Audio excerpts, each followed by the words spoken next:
book of Revelation, chapter 9, we read one of the most haunting visions given to John. The sixth trumpet sounds, and a voice commands, "Release the four angels who are bound at the great river Euphrates."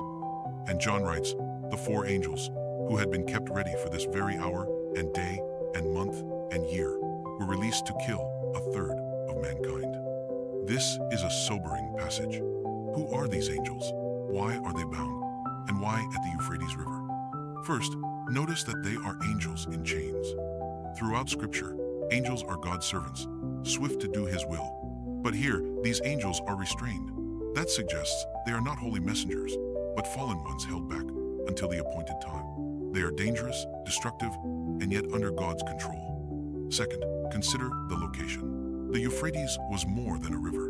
In the ancient world, it was the boundary of Israel's enemies, the Assyrians, the Babylonians, and later the Persians.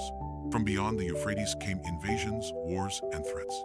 So when John speaks of angels bound at this river, he is pointing to forces of judgment rising from the very place God's people associated with danger and destruction.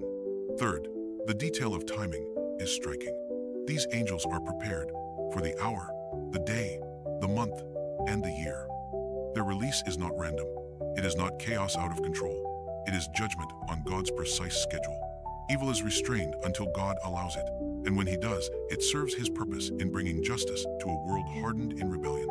This vision is frightening, but it also carries deep assurance, because it reminds us that even the most terrifying powers are not ultimate. They are bound until God says, now. They are released only within His plan. The devil rages, but he rages on a leash. So what do we take away? First, the reality of judgment. Revelation confronts us with the seriousness of sin. God is patient, but His patience has an appointed limit.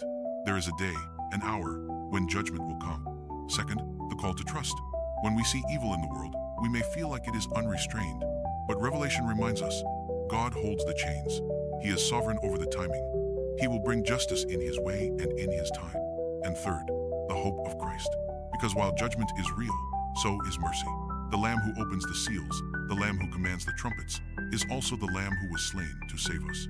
In Him we are protected not from every earthly trial, but from the final wrath of God. The four angels at the Euphrates are a warning, but for those who belong to Christ, they are also a reminder. Even in judgment, God is in control.